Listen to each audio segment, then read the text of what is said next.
Certainly that time of year, we have back to school season, and that means that parents have to start coming up with some lunch ideas to pack. Amanda Lee, the regional director for Brain Balance San Diego, is here to talk about food habits that support focus, mood, and behavior. It's not just about filling up the stomachs, right?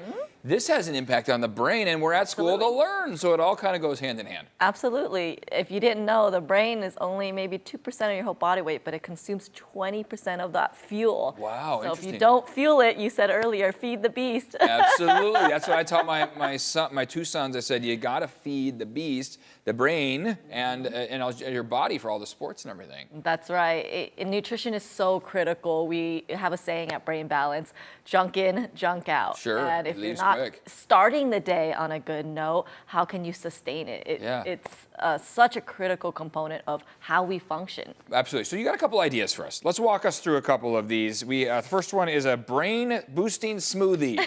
Obviously, there's some ingredients in here that are good for our brain. That's right, especially if you have kiddos who are picky, sneaking the veggies, the greens into... Yeah. Here's the ingredients right here.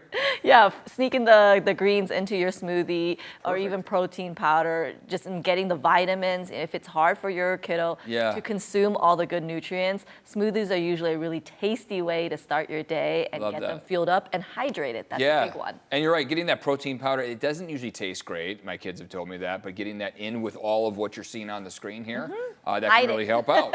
Yeah, hide it a little bit. Okay, we got a protein-packed bowl is another option that you can have. We'll put up those ingredients on the screen here as well.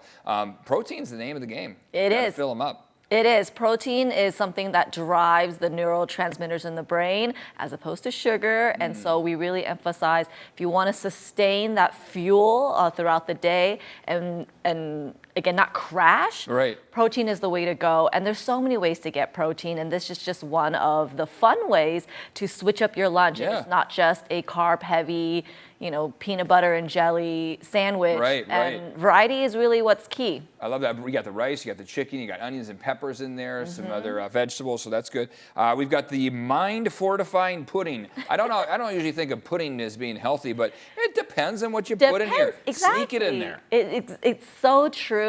When we say eat healthy, it doesn't mean you can't have any fun, you can't have any sugar. There's so many natural sugars out there. Honey, molasses, 100% pure maple syrup. Those are natural sugars that we encourage. And of course, Mother Nature's candy, fruits and vegetables too. Bananas have a lot of sugar. So making your desserts like pudding or even ice cream with those natural ingredients rather than the added sugars and the white refined sugars it makes everything just a little more tasty. It does. It does. Let's talk about hydration here. We got to send the kids to school with lots of water. That's right.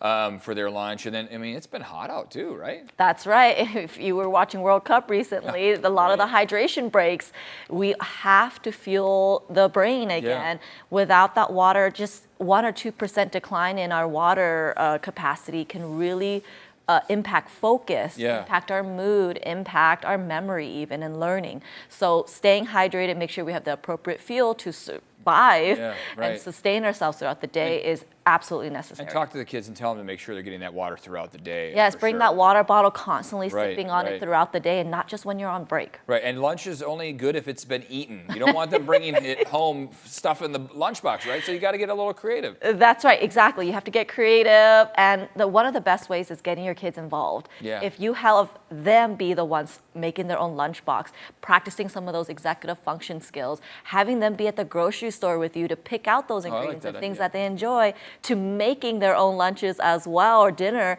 and packing that all up in the morning or the night before is really key. Because then they get to choose what they want to eat. That's right. Autonomy is really important. That's right, Amanda. Thank you for coming on. Where can people learn more about Brain Balance? BrainBalanceSanDiego.com has a lot of information around nutrition, on brain and focus, ADHD, learning challenges, and more. And you can access on-demand webinars and blogs around this back-to-school time frame. Thanks, Amanda, for everything you do, and happy back to school. That's right. Thanks for helping out our kids. We'll be right back.